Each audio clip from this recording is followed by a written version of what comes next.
Hello friends, hope you are staying at home, being secure and healthy. For the safety of our families, society and friends, maintain physical distancing. Wash your hands frequently and at least for 20 seconds. Don't go to public places unless it is very necessary. This is the time to give your contribution.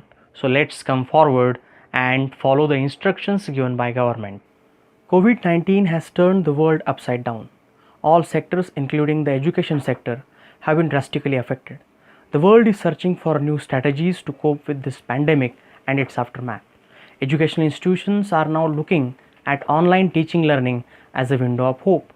My institute, Ahmednagar Jilla Maratha Vidyaprasarak Samaj, has taken efforts to include online education and is trying to use technological tools and different means of reaching out to our students who are quarantined in their own homes, towns, and villages.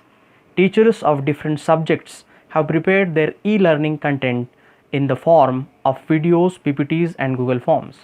Today, I am here in front of you with a topic from Section 3 Writing Skills of English Yog Bharati Standard 12. In this lecture, I am going to deal with 3.1, that is summary writing.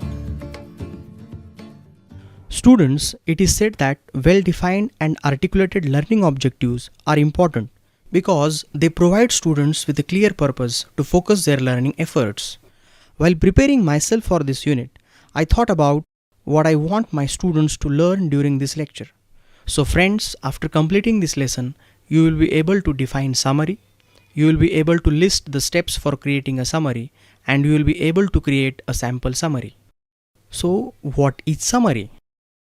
A summary is a record in the reader's own words that gives the main points of a piece, such as a newspaper, article, a lecture, a passage, a chapter, or even a whole book. So after reading this definition, a couple of questions peeped into my mind. First, once again, the previous one, what is a summary? And the second, what a summary is not. So friends, a summary uses sentences which are rewritten in your own words. A summary shows the understanding of the meaning of the given piece of writing. A summary uses key words from the text showing understanding of the subject. A summary uses sentences to explain only the main ideas. So now the second question comes into my mind. So what a summary is not? A summary is not sentences or paragraphs which are copied word to word from the text. A summary is not copied sentences showing no understanding. A summary is not and should not be as long as the original piece of writing. Being able to summarize has become a skill that is more important than ever in today's information overflow. Writing a summary is an important skill that students will use throughout their academic career. So what is it that makes it so important?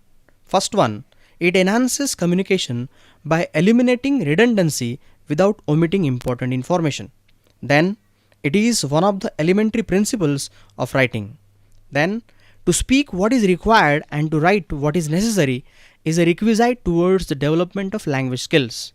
And one more, it is important to be brief in written communication. Now that we have understood what is a summary, we should know why to summarize. What is its purpose? Let's understand the purpose of writing a summary. First one is to give the reader a clear, objective picture of the original text.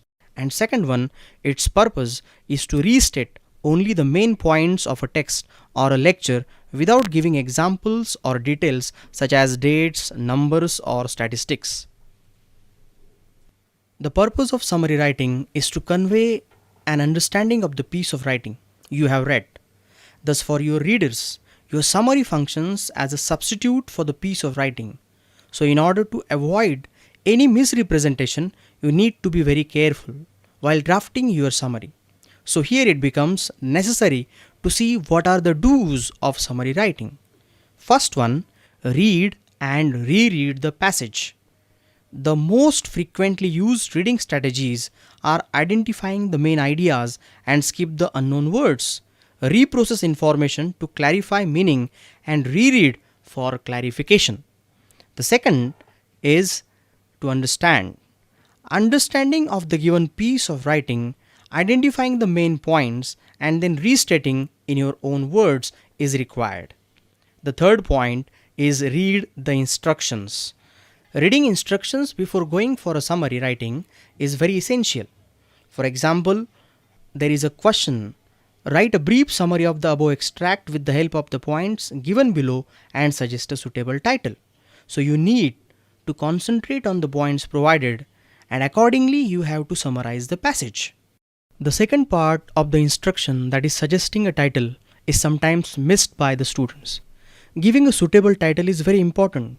As I have been assessing answer sheets for years, I see students summarize a passage but they forget to give a title, and as a result they lose marks.